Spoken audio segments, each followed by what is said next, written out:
សួស្តីនិងសូមជម្រាបសួរពុកម៉ែបងប្អូនអង្គពូមីងទាំងអស់គ្នាថ្ងៃនេះបានផ្លែក្រូចធម្មជាតិគឺជា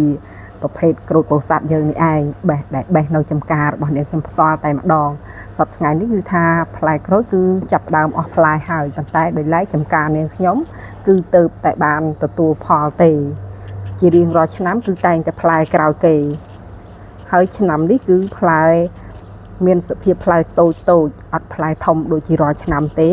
ប៉ុន្តែរសជាតិឆ្ងាញ់ជាងសប្ដងដោយសារតែវាផ្អែមហើយមានជាតិតែម្ដងរាល់ឆ្នាំផ្លែធំតែលក្ខណៈមកស្កកហើយរាងក្រញើឆ្នាំនេះគឺសម្បករលោង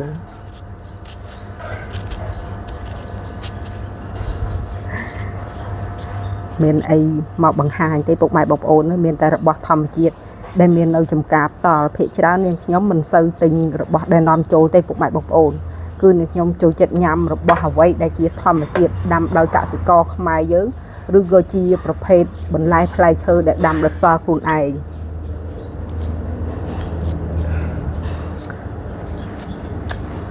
ហើយថ្ងៃនេះនាងខ្ញុំក៏ច្របាច់ទឹកដើម្បីយកមកដាក់ខ្លះសេឲ្យត្រជាក់ញ៉ាំផងដែរនិយាយទៅពុកម៉ែបងប្អូនរបស់ខ្មែរយើងគឺញ៉ាំទៅធ្វើឲ្យមានសុខភាពល្អវាមិនប៉ះពាល់វាគ្មានជាតិគីមីជាពិសេសដូចពួកក្រូចអីចឹងដល់ឆ្នាំដល់ខែគឺផ្លែហើយក្នុងមួយឆ្នាំផ្លែ2ដងប៉ុន្តែភាគច្រើនផ្លែក្នុងខែ9ខែ10ខែ11នេះគឺផ្លែល្អ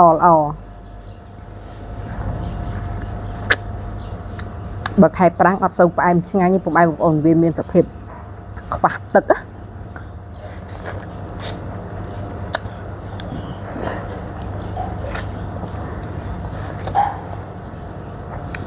អ្នកដែលចង់បានស្បែកស្អាតខ្វះវីតាមីន C អីចឹងយើងទាមទារឲ្យយើងញ៉ាំក្រូចឲ្យបានច្រើនធ្វើឲ្យស្បែកយើងស្អាតបើចំពោះនាងខ្ញុំវិញគឺថា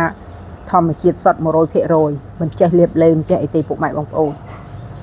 ហើយញ៉ាំតែបន្លែផ្លែឈើធម្មជាតិទៀត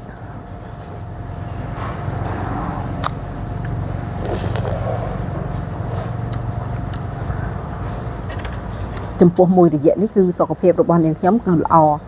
មិនមានការទ្រុឌទ្រោមដូចពីមុនទេពុកម៉ែបងប្អូនបើពីមុនវិញគឺថាមិនសូវជាប្រហែលទេគឺឧស្សាហ៍ឈឺច្រើន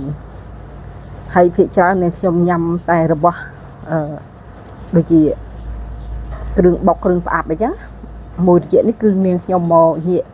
មកបរិភោគអាហារណាដែលជំនួយដល់សុខភាពដូចជាបន្លែផ្លែឈើ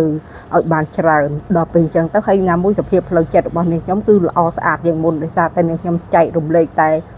ធម្មជាតិអញ្ចឹងពុកម៉ែបងប្អូន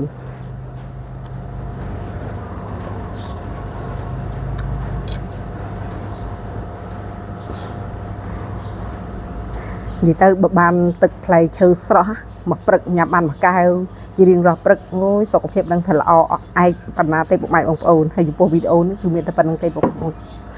ចាំជួបនេះខ្ញុំនៅវីដេអូក្រោយៗទៀតអរគុណសូមជម្រាបលា